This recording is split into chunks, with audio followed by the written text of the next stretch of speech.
Fun fact, I've had 5 first days of school in a new school during my 9-year career. And I made a lot of mistakes transitioning to that new school, but I think I got it now.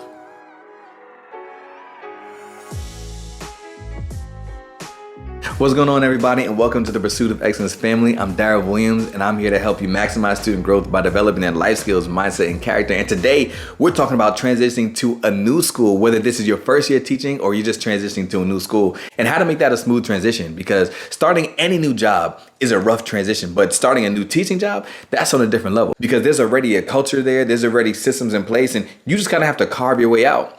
But at the beginning of the year, there's so many different things going on that you trying to make that smooth transition as well as prepare for the upcoming school year, it can be a lot to juggle all at once. And that's what ends up leading to quick burnout. And the people that are affected the most by this are the students. And that's not fair. Here are the 10 things that you need in order to make a smooth transition into this new school. And you can follow along by downloading the checklist PDF in the description below that gives you all 10 things that you need to know to make this a smooth transition.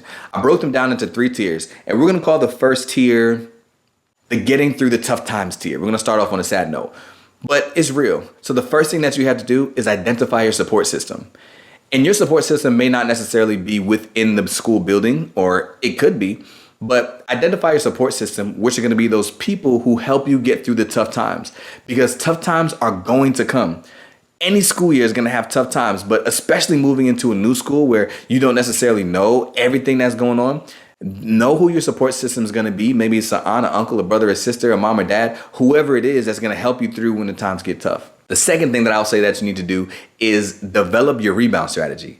Like I said, there are going to be tough times. There are going to be things that make you sad. Going to be things that make you doubt yourself and your ability. We know that's not true. But how are you going to rebound and show up the next day and show your best self for students again? Create that rebound strategy in the good times so that when you are feeling in that moment, you can just pull it out. So for somebody, maybe that means you take a Friday and have a 3-day break.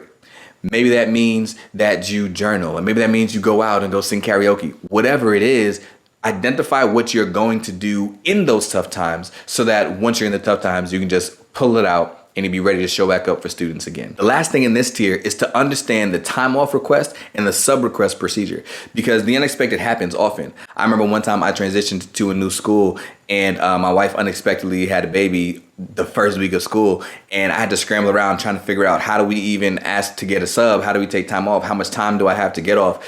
And if I would have had that earlier, it would have been a much smoother transition. So make sure that you know how to request time off, what the sub procedure looks like, emergency subfolders, whatever it is. Get that in your understanding early, because you never know when you're gonna need to use it. This next tier, I'm gonna call it identify your supports within the building.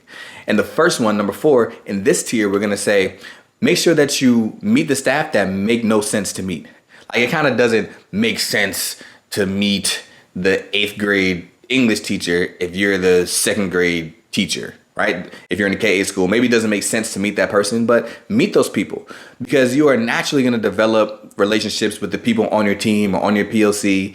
But there are a lot of amazing, dope educators in your building. So even somebody who you won't necessarily cross paths with, go out of your way to meet them and build relationships with that person or with those people as you're heading into the new school, because you never know who's going to be cool, and you never know how they can help support you. Even though you don't have the same students or teach the same subject, you never know how they can support you. That also goes into the custodian, the secretary, the lunch ladies, all those people who come together, the bus drivers, all the people who come together to make the school a functioning community. Meet those people, build strong relationships with those people, because you can all help each other grow throughout the school year. Number 5, once you show up on campus, spend time writing out all the things that you need.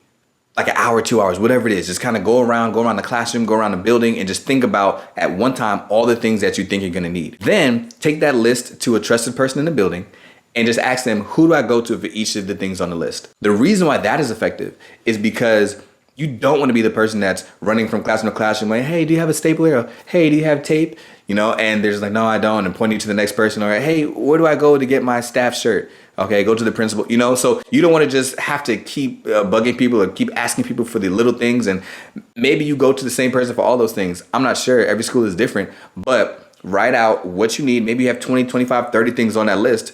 Go to somebody and say, who do I go to for these things? Maybe you'll notice you go to one person for 13 things on that list, and you can just kind of batch it and get all your needs taken care of at once. Number 6, get another teacher's Amazon wish list, because this is how we request supplies and things like that for a school. But when you get a teacher from that building's Amazon wish list, that's huge, because they know the struggles that your students go through. They know the supplies that they typically bring and typically don't bring. They know the things that the parents would supply versus what they wouldn't supply. So ask somebody in the building what their Amazon wish list looks like, and then use that to build your own. This last tier, I'm gonna call it the relationship building tier. Number 7, find out the staff communication norm. I remember I was transitioning to one building and the norm was to use GroupMe. I didn't know that. So I'm here emailing everybody and I'm getting slow responses, and people are like, why are you emailing us? Just hop on a GroupMe. I didn't even have the app on my phone. It's like, hop on a GroupMe. It's a lot quicker. That's how we do. And I was like, oh, I didn't know that. So find out how that school communicates. Maybe it's GroupMe, maybe it's email, maybe it's Parent Square or Google Chat, Microsoft Teams, whatever it is. I don't know, but figure out how they typically communicate and then use that form of communication. Number 8, find a way to get involved outside of your 4 walls. So maybe it's trying to see if you can coach a team or lead a club, or maybe there's some other leadership opportunities in the building. Maybe there's some committees that you could join.